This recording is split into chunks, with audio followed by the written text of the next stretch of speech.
Hello and welcome to food મંત્ર by Surabhi Vasa. આજે આપણે લાઈવ ઢોકળા બનાવવાના છે. વર્લ્ડ ફેમસ ખાટા ઢોકળા બનાવવાના છે અને આ ઢોકળા બધાને બહુ જ પસંદ આવે છે. અને આ ઢોકળાની ખાસિયત શું છે ખબર છે? આજે જે ઢોકળા આપણે બનાવવાના છે એ ઢોકળા આથા વગરના છે અને ફટાફટ ઇન્સ્ટન્ટ તૈયાર થઈ જાય છે. અને જ્યારે પણ આપણે ખાટા ઢોકળા ઘરે બનાવીએ ને ત્યારે શું થાય છે કે ગળામાં ડચુરો બાજે છે, ડ્રાય થઈ જાય છે અને સોફ્ટ નથી બનતા. આવા બહુ જ બધા પ્રોબ્લેમ આવતા હોય છે. પણ આજે જે ઢોકળા બનાવવાના છે એમાં એવા ઇન્ગ્રેડિયન્ટ્સનો ઉમેરો કરવાનો છે જેના કારણે તમારા ઢોકળા એકદમ સોફ્ટ બનશે અને મોઢામાં મૂકતા જ ઓગળી જાય ને એટલા પોચા બનવાના છે. તો ચાલો હવે આપણે શરૂ કરી દઈએ.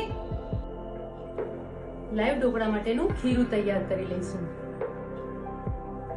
હાફ કપ હાંડવા ઢોકળાનો લોટ લેવાનો છે.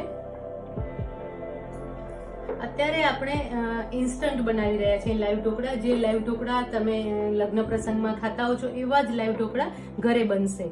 હાફ કપ સોજી લઈશું. હાફ કપ ચણાનો લોટ લેવાનો છે. બેસન પણ તમે લઈ શકો છો. ચપટી હળદર ઉમેરીશું. એક ચપટી જેટલી જ હળદર ઉમેરવાની છે. અને અત્યારે 1 ટીસ્પૂન મીઠું લઈશું.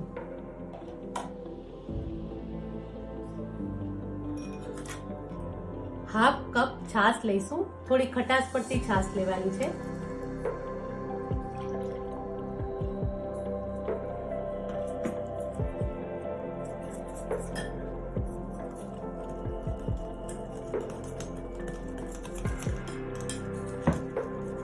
જ્યારે પણ આપણે ઢોકળા બનાવતા હોય ને ત્યારે એનું ખીરું થોડું પતલું રાખવાનું છે, કારણ કે જે આપણે ઢોકળા બનાવીએ એ પતલા હોય તો સરસ લાગે છે. બહુ જ જાડા ઢોકળા ખાવાની મજા નથી આવતી હોતી.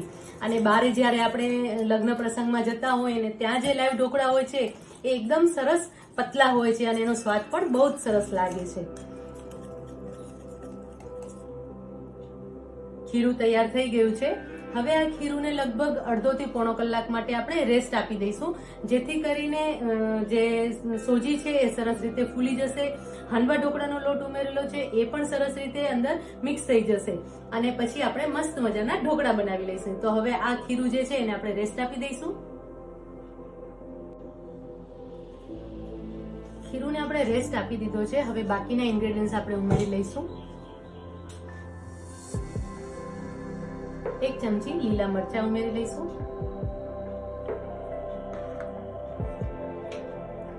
1 ચમચી મલાઈ ઉમેરીશું. હા, આ એક એવું સિક્રેટ ઇન્ગ્રેડિયન્ટ છે કે જેના કારણે તમારા જે ઢોકળા છે કે એ એકદમ સરસ સોફ્ટ તૈયાર થશે.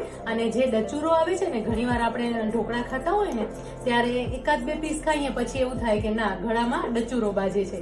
તો મલાઈ ઉમેરવાથી આ પ્રોબ્લેમ નહીં આવે અને જે ઢોકળા છે એકદમ સરસ સોફ્ટ તૈયાર થશે અને મોઢામાં ઓગળી જાય એટલા સરસ સોફ્ટ તૈયાર થવાના છે. 1 ટીસ્પૂન તેલ ઉમેરી લઈશું.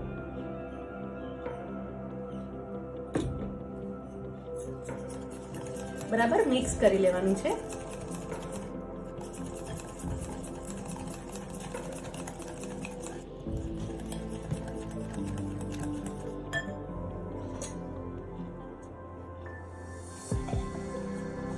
હાફ ટીસ્પૂન મીઠું ઉમેરી લઈશું. આપણે પહેલા 1 ટીસ્પૂન મીઠું લીધું હતું અને હવે ઉપરથી બીજું હાફ ટીસ્પૂન મીઠું લઈ રહ્યા છીએ. જ્યારે પણ આપણે ઢોકળા બનાવતા હોય ને ત્યારે મીઠાનું પ્રમાણ થોડું વધારે રાખવાનું છે, કારણ કે જ્યારે આપણે બાફીએ છીએ ને ત્યારે એની અંદરનું જે મીઠું છે એ થોડું ઓછું થઈ જતું હોય છે અને ઘણી વખત ઢોકળા આપણે ફિક્કા લાગે છે, મોળા લાગે છે. એટલા માટે જો આ મિશ્રણ એકદમ સરસ રીતે મિક્સ થઈ ગયું છે.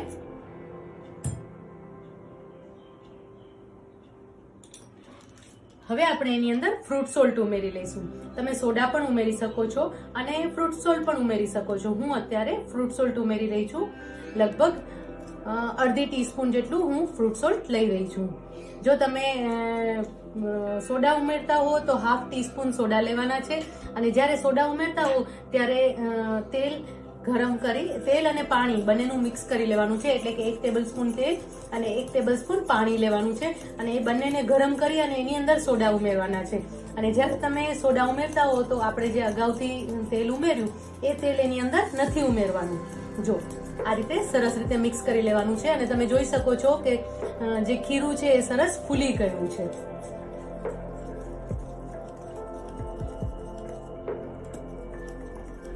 ખીરું સરસ તૈયાર થઈ ગયું છે.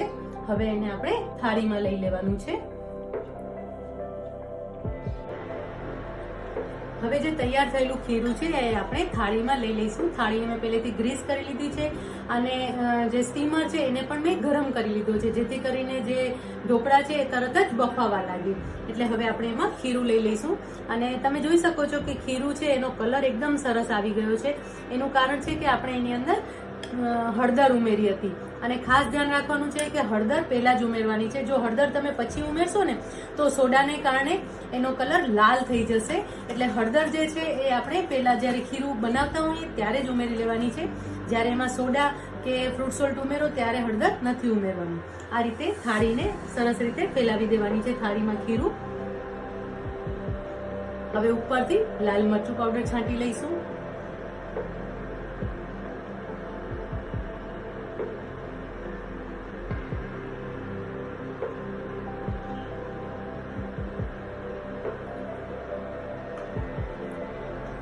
હવે ઢાંકીને લગભગ 10 થી 12 મિનિટ માટે આપણે એને સ્ટીમ થવા દઈશું.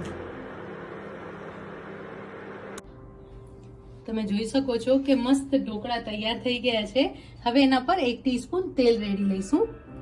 હંમેશા જ્યારે પણ તમે ખાટા ઢોકળા કે લાઈવ ઢોકળા બનાવતા હો ને ત્યારે એના ઉપર આ રીતે તેલ ફેલાવી લેવાનું છે. આમ કરવાથી તમારે ઉપરથી તેલ પણ નહીં લેવું પડે અને ઢોકળા છે એકદમ સરસ સોફ્ટ તૈયાર થશે અને ડચુરો પણ નહીં બાજે.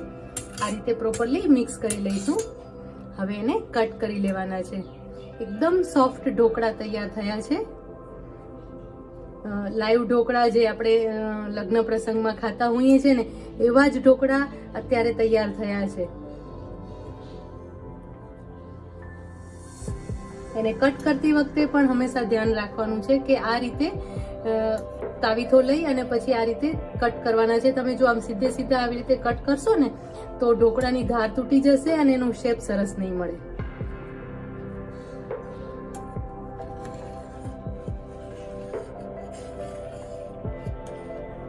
દેખાય છે ને એકદમ સરસ સોફ્ટ ઢોકળા તૈયાર થયા છે.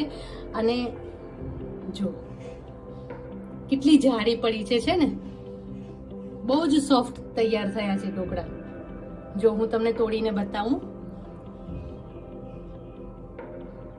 બહુ જ સોફ્ટ છે. હવે આ ઢોકળાને આપણે સર્વ કરી લઈએ.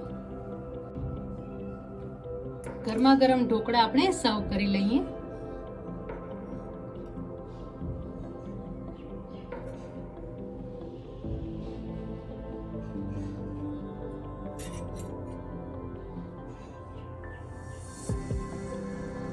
અત્યારે મેં મેથીના મસાલા સાથે એને સર્વ કર્યા છે. તમે એની ચટણી સાથે પણ સર્વ કરી શકો છો. જે લાઈવ ઢોકળા સાથેની યલો દાળિયાની અને લીલા મરચાની જે ચટણી આવે છે એની સાથે પણ બહુ જ સરસ લાગે છે. તો હવેથી તમારા ઘરે લાઈવ ઢોકળા આ જ રીતે બનાવજો.